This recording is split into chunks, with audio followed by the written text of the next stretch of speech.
네. 나오미는 남편이 죽었을 때도 하나님의 음성을 듣지 못했어요. 그게 사인인지 몰라요.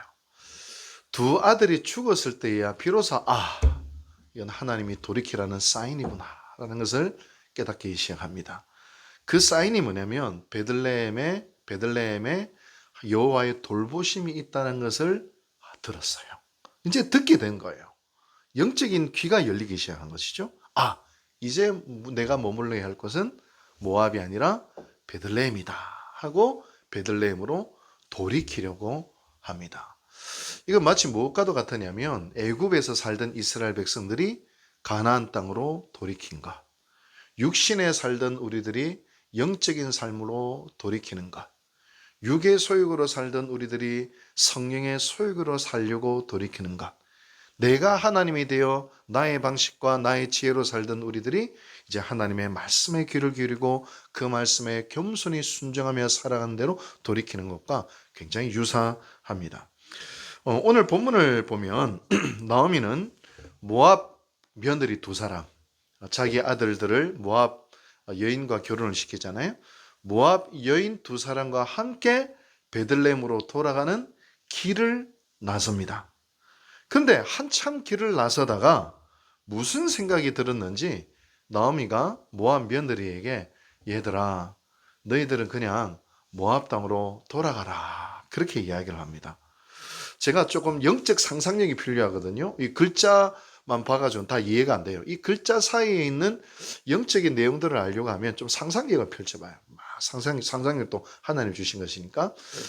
제 상상력에는 어떤 느낌이 딱 왔냐면 길을 가다가 나오미가 곰곰이 생각해보니 이 모압 며느리 둘이 데려갔다가는 베들레헴에서 돌 맞겠구나. 왜 그런지 아세요? 신명기 23장에 보면요, 여호와의 총회에 들어올 수 없는 사람들의 명단이 쭉 있습니다.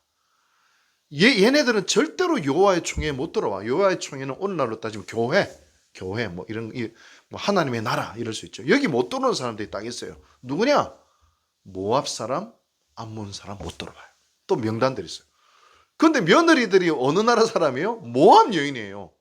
아이고, 이 베들레헴에 데려갔다가 이 돌 맞겠구나. 얼마나 사람들이 욕하겠노. 그걸 생각하니까 끔찍한 거예요. 끔찍한 거예요.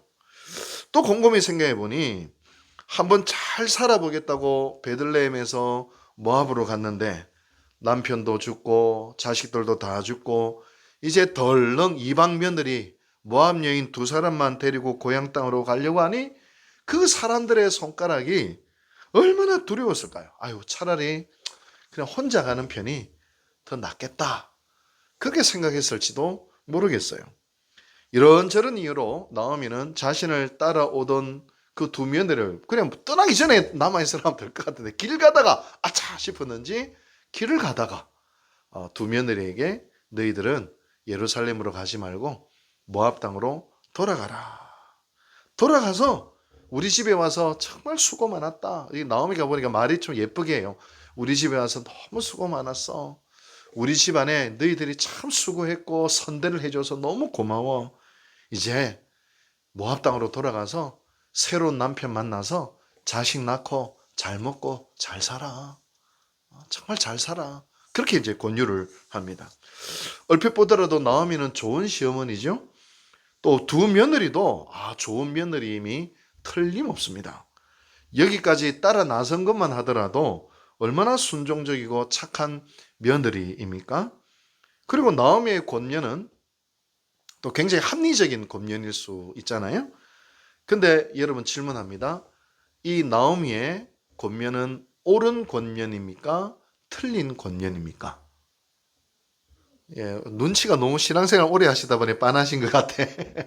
맞아요. 틀린 권면이에요. 나오미의 조언은 쉽게 말해서 룻과 오르바가 두 며느리가 교회 오지 마 이와 똑같아요. 교회 오지 마. 구원받는 것을 방해하고 베들레헴에 나아가 하나님을 믿는 그 삶을 사는 것을 막아선 거예요. 어떻게 보면은 매우 친절한 말 같고 매우 지혜로운 말 같지만 영적인 눈으로 보면 먹고 살기 위해서 하나님을 믿는 신앙을 포기하게 하는 말이에요. 나오미가 영적으로 조금만 끼어 있었다면 자기가 그렇게 살아가는 두 며느리 되고 너희들은 하나님의 백성이 되어야 돼. 너희들은 하나님의 백성이 되어서 거기서 유대 남자들 만나서 이미 유대 결혼했으니까 내가 중매 잘 설 테니까 유대 남자 만나가지고 너희들은 하나님의 백성으로 교회 신앙생활 해야 돼 하고 끌고 가야죠. 근데 이 육적인 것 때문에 먹고 사는 문제 때문에 모압 땅으로 돌아가 그렇게 이야기하는 겁니다. 그래서 사람은요 영과 혼과 육으로 구성되어 있어요. 영과 혼과 육으로 딱 오늘 이제 우리 집사님 몇 분하고 어디 신방을 잠깐 갔는데 거기서 오늘 설교가 다 만들어졌습니다. 할렐루야. 사람은 영과 혼과 육으로 딱 구성되어 있는데요. 여러분 육은 우리 살덩어리고 영은 영이고 혼은 우리의 지성과 감정과 의지를 이야기합니다. 우리 생각의 영역, 지적인 영역, 감정의 영역, 의지적인 영역이 혼이에요. 근데 어떤 때는 이 혼이요 육에 딱 붙어버리기도 했다가 어떨 때는 우리의 혼이 영에 딱 붙어버리기도 합니다. 근데 가령 내가 죄 가운데 있고 내가 육신의 욕망 가운데 있으면 이 혼이 육체에 딱 붙어버려요. 그러면 이 육의 지시대로 혼이 막 돌아가요. 세상의 것이 지혜로워 보이고 영적인 것은 어리석어 보여요. 아니 주말에 일하면 월급 두세 배 더 받는데 안식일 날 장사하면 얼마나 장사 잘 되는데 11조 더 하면 되지 뭐. 가령 그리고 교회 와서 봉사하는 거 그거 시간 아까운 일이잖아. 주일날 밥하는 거 그거 뭐 산술적으로 빠지면 내가 일주일에 내가 4번밖에 못 먹는데 한 번 하면 50면 밥을 해야 되는데 산술적으로 손해보는 장사 이상하게 머리 가요. 아주 지혜롭게 돌아가요. 어디에 지혜롭게? 육신의 지혜롭게 막 돌아가는 게 혼이요. 육신의 지혜롭게. 자기의 이성으로 판단하고 자기의 분별력으로 잘 계산하고 육체에 붙어버리는 생각은 전부 다 육체를 옹호하는 아주 합리적이고 지혜로운 생각으로 나아갑니다. 그래서 로마서 1장에 보면 뭐라 되어 있냐면 그들의 마음에, 이 마음은 혼을 이야기해요. 그들의 혼에 하나님 두기를 싫어하며 그들의 혼에 하나님 두기를 싫어하니까 어떻게 돼요? 온갖 불의, 추악, 탐욕, 시기, 분쟁, 수근수근, 교만, 자랑 그리고 이것을 행하는 자들을 아이고 옳다 하느니라. 혼이 타락해버린 거예요. 육체에 붙어버리니까. 그리고 그 육체에 버린 혼을 또 로마서 1장에서 뭐라 이야기하냐면 그 생각이 허망하여지며 미련한 혼이 어두워졌나니 스스로 지혜 있다나 어리석다. 그렇게 이야기하는 거예요. 어리석어졌다. 여러분 육체에 붙어버리는 혼은요. 이 세상의 지혜, 세상의 계산법, 세상의 가치, 세상의 것들로 착착착착 돌아가서요. 영적인 것들을 미련하게 봐요. 영적인 것들을 미련하게 봐요. 하나님 볼 때는 뭐예요? 아이고 저 어리석은 놈. 지 잘나고 지 지혜로운 줄 아는데 아이고 어리석어. 이렇게 생각한다. 잠깐만요. 네. 설교를 녹음하고 있어서 순간 놀랐네. 근데 혼이 영에 붙을 때가 있어요. 그러면 혼은 분별력을 가지게 돼요. 영적인 직관력을 딱 가지게 돼요. 하나님이 주시는 지혜와 비전을 가지고 나아가는 거예요. 저희 어머니께서는 공부를 참 많이 하신 분이세요. 명문 초등학교까지 나오셨습니다. 초등학교 나오셨어요. 제 어머니가. 참 이게 글씨도 잘 못 읽으셨어요. 성경만 떠듬떠듬 읽으셨던 성경을 이제 글씨도 뭐 삐뚤삐뚤 쓰시고 그런 분이 무학자이신데 순간순간 지혜로운 말씀을 하시는 거예요. 밤이 있으면 곧 낮이 온다는 거고 낮이 왔다고 교만하지 말 것은 곧 밤이 온다. 세상 만사가 그런 거 아니냐. 그리고 굉장히 지혜로운 말씀을 많이 하세요. 그 어디서 오는 지혜예요? 혼이 영에 딱 붙어버리니까 거기서 오는 통찰력과 지혜가 딱 나오게 되는 것이죠. 그 혼이 영에 딱 붙어버리려면 어떻게 해야 되느냐? 영의 양식을 많이 먹어야 돼요. 요한복음 1장에 보면 말씀이 곧 하나님이시고 그리고 그 말씀은 생명이고 빛이라 이랬어요. 말씀은 생명이라는 거예요. 생명. 영적 생명이에요. 생명이라는 거예요. 에스겔서 말씀을 보면 골짜기에 마른 뼈들이 가득한데 언제 이 마른 뼈들에게 하나님의 말씀이 대언을 딱 해버리니까 마른 뼈에 혼이 붙고 살이 붙고 힘줄이 붙으면서 군대가 돼버려요. 하나님의 일을 하는 군대가 돼버려요. 군대가 돼버려요. 여러분, 이 군대가 뭔지 아세요? 하나님 백성을 말하는 겁니다. 제가 오늘 출애굽기를 읽었는데 출애굽기 이스라엘 애굽의 노예로 있는 이스라엘 백성들을 하나님 뭐라 그래? 내 군대 이렇게 이야기해요. 하나님의 백성, 하나님의 일을 힘있게 감당하는 군대가 돼버리는 거예요. 하나님 말씀이 떡 떨어지니까. 여러분, 오늘 새벽기 때 세리마태도 일어나서 나를 따르라 할 때 그 예수님 말씀이 딱 떨어지니까 주저앉아서 아무 힘을 쓰지 못하던 세리마태가 벌떡 일어나서 예수님을 따라 나섰잖아요. 예수님 말씀이 딱 떨어지니까. 내년에 우리 교회는요, 무조건 성경 읽기 할 거예요. 성경 읽기 할 거예요. 이 말씀은 생명이기 때문에 이 말씀을 우리가 읽고 그리고 이 말씀을 공부하고 이 말씀을 일단 읽어야 돼요. 읽는 그 순간 바로 말씀이 들려오고 말씀을 읽고 믿음은 또 어디서 나요? 들음에서 나며 들음은 뭐예요? 하나님의 말씀으로 말미암느니라. 오늘 어느 집사님이 누가 가위에 눌린 꿈 이야기를 들었대. 귀신이 있는데 폴짝폴짝 뛰는데도 머리가 보통 흐트러지는데 안 흐트러지고 막 이러더래. 순간 무섭더래. 제가 뭐라고 이야기했냐면 믿음은 들음에서 나는데 뭘 들었어? 가위 눌린 이야기 들으니까 그걸 믿는 거잖아. 말씀을 들어야지. 말씀을. 말씀은 생명이라 했어요. 요한복음 1장에. 이 생명이 자꾸 내 안에 들어오면 예수님이 왜 이 세상 가운데 오셨어요? 우리에게 생명을 주시되 풍성히 주시기 위해. 이건 육적 생명, 영적 생명. 살인범들 보세요. 육적 생명은 풍성하지만 영적 생명은 다 죽어 있잖아요. 영적 생명을 풍성히 이게 바로 구원받은 사람이잖아요. 영이 살면 혼이 영에 딱 붙어버려요. 육이 살면 혼이 육에 딱 붙어버려요. 지금 나오미는 뭐예요? 이게 혼이 육에 붙어가지고 먹고 사는 게 중요한 거야 지금. 그게 중요한 거 아니에요. 지금 베들레헴으로 가야 돼. 가야 돼요. 인생이 먹고 사는 것이 목적이 되면 안 됩니다. 하나님이 목적이 돼야 돼요.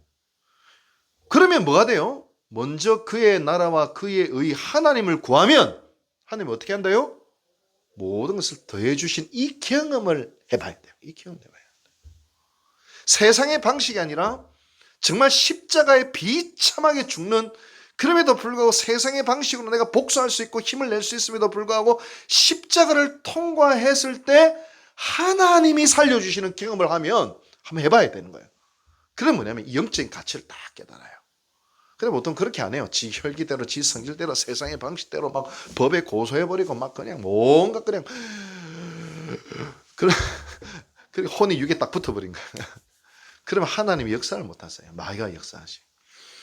여러분, 이 나오미는 지금 육에 혼이 딱 붙어버렸어요. 자기 지혜대로 모압으로 가라. 얼마나 지혜로운 말이고 따뜻한 말입니까? 영적으로는 틀린 말이에요. 배고파 죽는 한이 있더라도 우리 베들레헴 가자. 하나님 백성 되자. 이렇게 했어야 되는 것이죠. 여러분, 제가 우리 아들한테 너무 이 말을 많이 해서 아들이 싫어하는데 우리 아들한테 이 말을 했어요. 우리 아들이 이번 주일날 올 수도 있습니다. 지금 진주에 있는데, 준영아, 네가 빌 게이츠처럼 60조 부자 되면 참 좋겠다. 그럼 11조, 6조만 해도 얼마나 좋아. 우리 유국제일교회 할렐루야. 네가 반기문처럼 뭐 그냥 유엔 사무총장 되면 가문의 영광이다. 근데 예수 안 믿으면 지옥 간다. 아무 소용없다. 아무 소용없다. 그래봤자 지옥 간다. 60조 가지고 지옥 간다. 너무 내가 자극적으로 이야기하니까 애가 이제 듣기 싫어한다. 영적인 눈이 딱 깨있으면요, 그거보다 더 중요한 영원한 생명, 하나님, 예수 그리스도 십자가, 여기에 모든 걸 걸게 돼 있는 거죠. 여러분, 우리의 신앙생활의 목표는 영원한 생명이에요. 그리고 우리가 신앙생활을 할 때 드는 첫 유혹은 사실 먹고 사는 문제 아닙니까? 어쩌면 먹고 사는 문제를 넘어서 더 잘 먹고 더 잘 살기 위한 문제인지도 모르겠어요. 한마디로 영원한 생명의 문제를 등한시하고 육신의 생명을 위해 살다 보니 그 영이 죽어버리고 혼이 육에 딱 붙어서 혼까지 타락해버리는 것이죠. 여러분, 우리의 삶을 한번 돌아보십시다. 내 인생을 움직이는 최고의 원리는 무엇입니까? 나의 시간과 물질과 에너지를 쏟아넣는 최고의 가치는 무엇입니까? 내 육적인 만족과 육적인 생명을 풍성하게 하는 것입니까? 강하게 하는 것입니까? 아니면 영적인 생명과 영적인 기쁨을 충만히 만들어 나가는 것입니까? 사랑 여러분, 먹고 사는 것이 중요하죠. 그러나 중요해도 그보다 더 중요한 것이 있습니다. 그건 하나님입니다. 영원한 생명입니다. 먹고 사는 것이 목적이 돼서는 사실 안 되는 거예요. 우리 인생의 근본 원리는 이 생명을 누리며 사는 것이고, 이를 위하여 우리 주님이 십자가에 못 박히셔서 우리에게 생명을 주시려고 오셨다는 겁니다. 창세기로부터 사단은 끊임없이 네가 하나님이 되어라, 네가 육신이 되어라, 육신이 최고다, 먹음직하지 보암직하지, 그 유혹이었어요. 그러나 영적인 생명을 잃어버리는 순간 그 찬란한 에덴 동산에서 쫓겨나 버리는 것입니다. 에덴을 회복해요. 그래서 에덴 동산에 뭘 두세요? 화영금을 두잖아요. 근데 다시 에덴을 회복해서 화영금을 돌파하는 건 뭐예요? 십자가로 돌파에 들어가는 거예요. 다시 에덴으로 돌파에 들어가는 거예요. 여러분, 그런데 오늘 본문에서 그래도 나오미 너무 욕했네요, 제가. 그래도 나오미 칭찬할 게 있어요. 칭찬할 건 있어요. 나오미는 아직 영적으로 바로 서 있는 상태가 아닌 상태에서 베들레헴으로 돌이키려고 하지만, 그럼에도 불구하고 나오미의 삶 가운데 아주 귀한 부분을 하나 발견할 수가 있었어요. 두 며느리가 시어머니를 쫓아서 베들레헴으로 가는 길, 즉 영적으로인 길을 가는데 일단 따라 나섰다는 데 있어요. 비록 나오미가 영적으로 바로 서지 못했지만 나오미가 신앙생활 엉망진창으로 했으면 두 며느리가 학을 떼면서 따라 나섰을까요? 근데 나오미를 보니까 영적으로 바로 서 있지 않아도 우리 어머니는 하나님 믿는 사람이구나, 하나님 믿는 사람은 좀 다르네, 형식적이지만 신앙생활을 계속해 나갔던 것을 볼 수 있어요. 그러니까 모압의 시어머니와 달라도 너무 다른 거야. 우리 어머니 따라 나서면 뭔가 있다 하고 따라 나선 거예요. 이런 신앙생활은 사실 외형적인 것과 내면적인 게 있어요.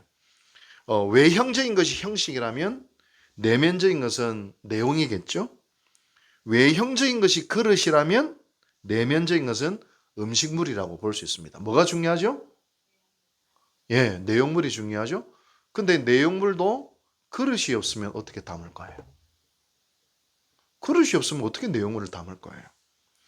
중요한 것은 내용이지만, 그러나 내용도 형식이라는 그릇이 있어야 또 담을 수가 있는 것입니다. 그 내용을 잘 보존하고 유지하기 위해서는 그 그릇이 필요해요. 열왕기하에 보면 선지자 생도가 죽고 이제 그 아내가 이웃의 착취와 박해 속에서 어려움을 당하게 되죠. 견디지 못해서 엘리사에게 찾아가 도움을 청합니다. 그때 엘리사가 네 집에 뭐 있냐 물어보니까 한 병의 기름 외에는 아무것도 없습니다. 기름 한 병밖에 없습니다. 근데 우리 교회는 여러분 엘리사 선지 생도의 부인보다 나아요. 기름 2병씩 들었잖아. 한 병밖에 없는데 우리 2병씩이나 줬어요. 할렐루야. 예. 그러니까 더 큰 복을 받을지어다. 예. 그런데 이웃에 가서 빈 그릇을 빌려오되 가능한 많이 빌려와라 이랬어요.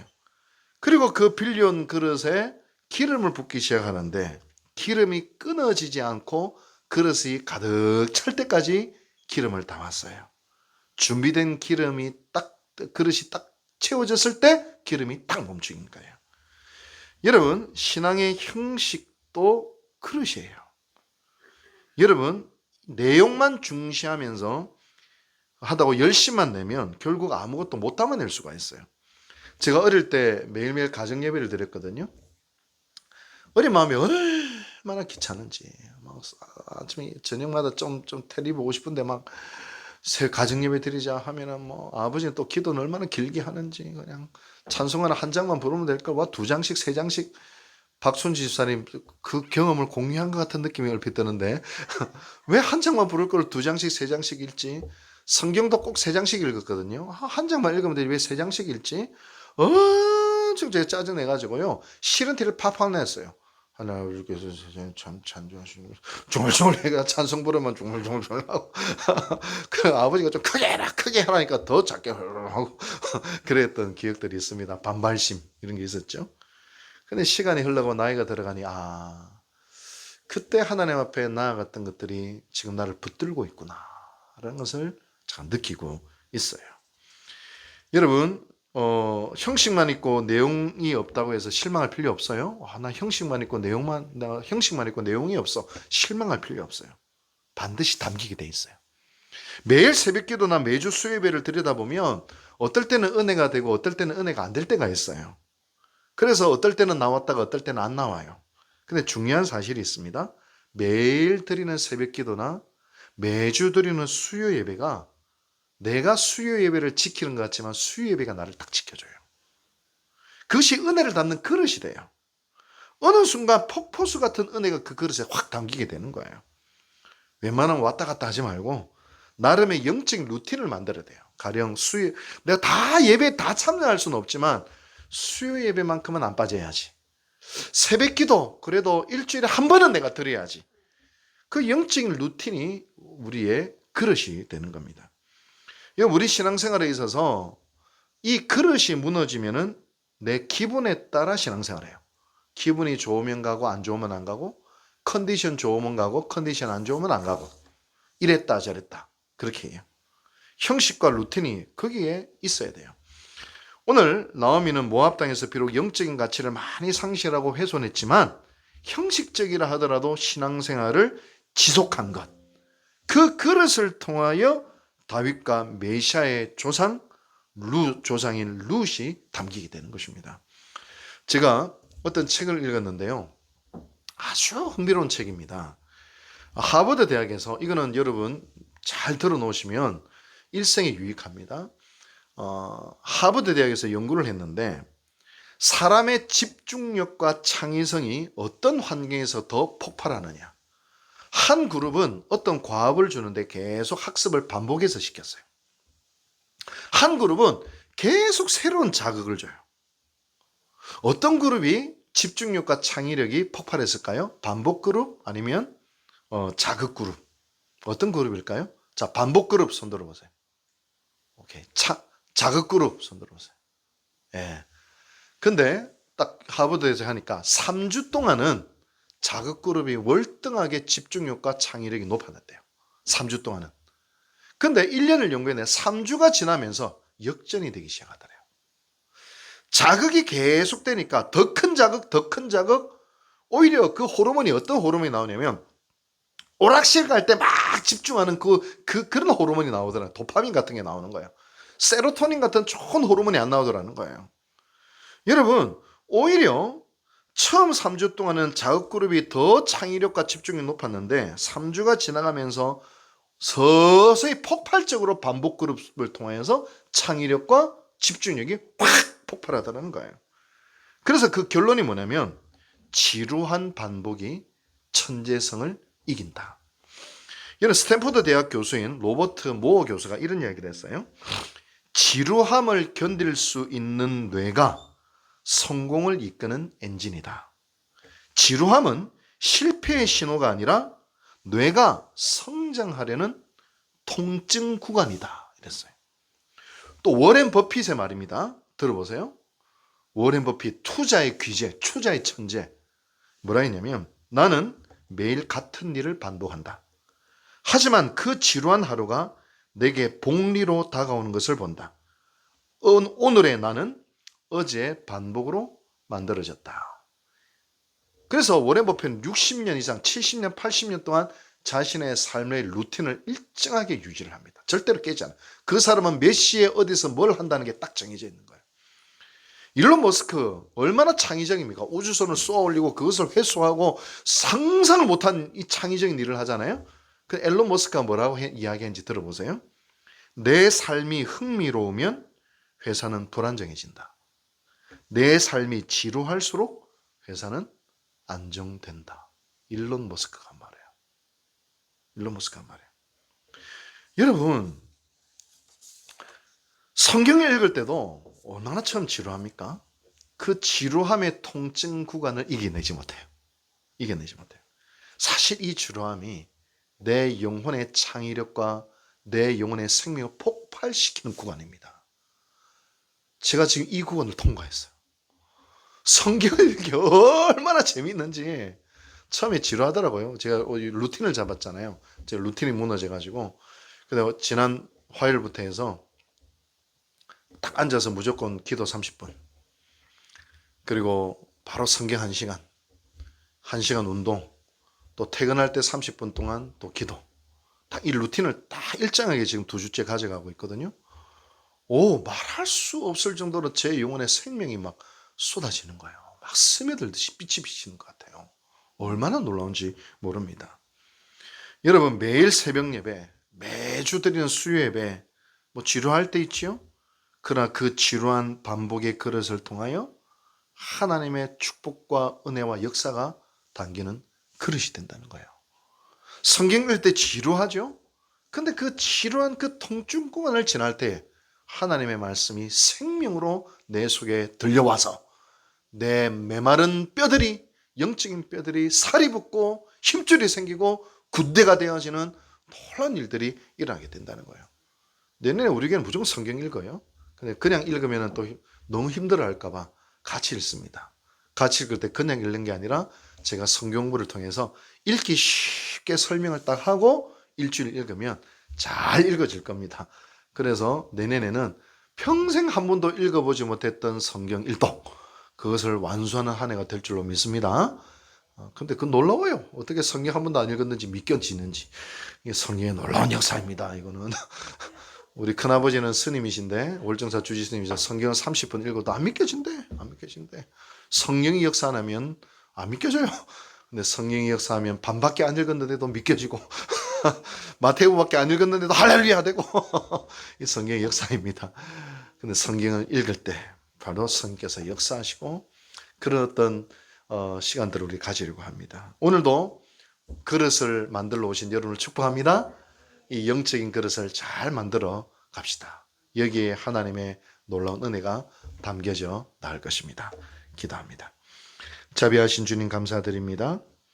오늘도 주님 앞에 나와 예배를 드립니다.